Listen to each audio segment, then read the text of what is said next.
Hey guys, let's get more news about Lakers, but first, don't forget to subscribe and leave your like. 2024 NBA Draft Round 1 Takeaways, Best Team Fits, Analysis including Dalton Connect to Lakers. It's easy if a team drafts a player like LeBron James, Kevin Durant, or Giannis Antetokounmpo. How they fit into the team's culture and system doesn't matter because they are the system. They will be great anywhere. However, for the role players who make up 99% of the NBA, fit can be the difference between success and failure, and the 2024 NBA Draft was full of role players. Which players got the best fit when they were selected, and with that, who has the chance to break out? Here are my 7 best fits from the first round of the NBA Draft. Everyone looks better next to Victor Wembanyama, but this is an almost perfect fit. Castle is a 6 feet 6 inches guard who has shown skill in using picks to get his shot or find open teammates. He knows how to initiate the offense.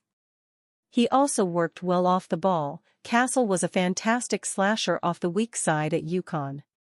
Have Castle splitting time initiating the offense with Wembanyama, each of them setting up each other and teammates like Devin Vassell, and you can see a path to the Spurs becoming an offensive force. Castle is also a versatile, switchable defender, and the Spurs need that with Wembanyama serving as the backstop. The only question is Castle's jump shot. He has to develop a consistent one to take full advantage of his opportunity. Castle was divisive as a prospect because not everyone thought his jumper would come around, but count me among the believers. Once Castle gets that jumper working, he will be a perfect fit for what the Spurs are trying to grow into. With Steven Adams out for Memphis in the 2022 playoffs, it was obvious how much they missed him doing the dirty work for this high-flying team, setting big picks, rebounding, protecting the rim. Adams missed all of last season following PCL surgery, and the Grizzlies traded him to Houston at the deadline. Zach Edey is going to step right into those shoes. Edey will set massive screens, and Ja Morant is going to love finding him on lobs. Edey will protect the rim and be a strong defensive fit next to Jaren Jackson Jr. He's going to have to step up his conditioning to run with the Grizzlies, but Edey could be in the mix for Rookie of the Year because he's going to get opportunities and he will put up counting stats. While I still expect the Grizzlies to go out and get a veteran center at the minimum, Edey is going to get his chance and play 20-ish minutes a night. Edey is a perfect fit to be a rotation player out of the gate in Memphis. Do you think J.J. Redick might know how to utilize a pure shooter? Connect was expected to be a lottery pick but fell to the Lakers at 17 because he's a little older at 23. Shaquille O'Neal's mega net worth as talks held over buying West Ham stake.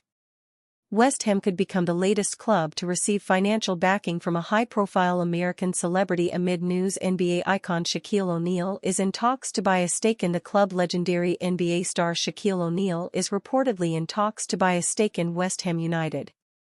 The 52-year-old former LA Lakers icon supposedly caught Hammers fever after watching a match at the London Stadium last season, and is now looking to invest in the club. According to The Sun, Shaq has become something of a football aficionado in the past few years and is willing to pay serious cash to become a shareholder. West Ham ended last season in 9th place after spending all but 2 match days in the top half of the Premier League. They failed to repeat their European heroics of 2023 after getting knocked out by Bayer Leverkusen in the quarter-final of the Europa League, and eventually decided to part ways with manager David Moyes, replacing him with Julen Lopetegui. But the end-of-season turmoil doesn't appear to have put O'Neal off. The American, who has a reported net worth of around $500 million, £396 million, is determined to become a stakeholder and, if talks with the clubs are positive, could seal a deal before the start of the 2024-25 campaign. After retiring from basketball in 2011, O'Neal ventured into the world of business, investing in the likes of Papa John's, Krispy Kreme, Five Guys Burgers, and Auntie Annie's Pretzels. He's also proved something of a marketing powerhouse, and reportedly rakes in around $60 million, £47 million, a year through endorsement deals with the likes of Reebok, Pepsi, Taco Bell, and Burger King. West Ham is currently owned by 4 major investors. David Sullivan owns 38.8% of the club, while Vanessa Gold, the daughter of David Gold who died in January 2023, owns 25.1%. Elsewhere, Czech billionaire Daniel Kretinsky owns 27% of the Hammers, while American investment guru Albert Tripp Smith owns 10%. Should O'Neal strike a deal with the hierarchy, he'll become the latest American celebrity to invest big in a British football club, following in the footsteps of actors Ryan Reynolds and Rob McElhenney, who own League One club Wrexham, NFL legend Tom Brady, who purchased a stake in League One outfit Birmingham City last year, and Hollywood funny man Will Ferrell, who owns a stake in Championship club Leeds United. The 7'1" superstar played for 6 teams during his 19-year career and is a 4-time NBA champion. He started out at Orlando Magic, where he won Rookie of the Year in 1993 after establishing himself as one of the best centers in the game. He moved to the LA Lakers in 1996 and went on to win 3 consecutive championships alongside teammate Kobe Bryant, as well as the NBA MVP award in 2000. However, an ongoing feud with Bryant prompted the Lakers to trade O'Neal to Miami Heat in 2004. There, he won another NBA championship, before joining the Phoenix Suns in 2008. He later played for the Cleveland Cavaliers and the Boston Celtics before calling time on his career in 2011. Ex-Laker suggests D'Angelo Russell could rejoin former team. D'Angelo Russell's future with the Los Angeles Lakers will remain uncertain until further notice. Russell has a player option that he can opt into, but even if he does, that does not guarantee he stays with the team. Former Laker Patrick Beverley suggested via his X account that Russell could rejoin one of his former teams, the Golden State Warriors, if he opts in. If D'Lo opt in it, a possibility you can see Steph, Paul George, Draymond, D'Lo, Beverley wrote. If D'Lo opt in it, a possibility you can see Steph, PG, Draymond, D'Lo. At PatBevPod Russell played for the Warriors during the 2019-20 season. They traded him to the Minnesota Timberwolves mid-season for Andrew Wiggins. Beverley did not elaborate further on what the Warriors would have to do to make a trade work. Both the Warriors and Lakers have crossed the NBA's second tax apron. One restriction is that they can't aggregate contracts to make a deal.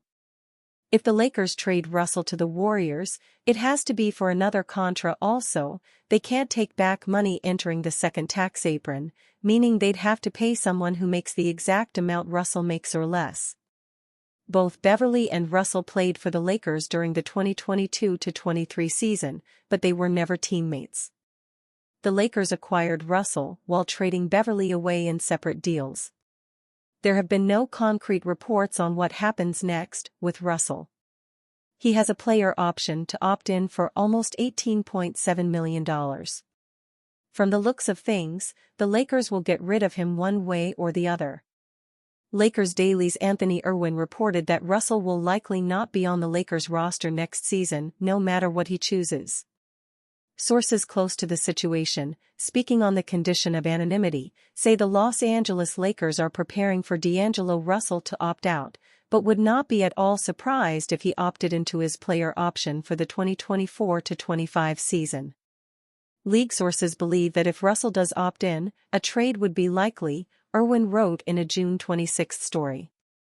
If Russell opted out, the question would be if he can get a contract similar to the one the Lakers would pay him if he opted in. There won't be that many teams open cap room, and the ones who do would go after some of the bigger names in free agency first before him. And you fan? What do you think of the situation of D'Angelo Russell?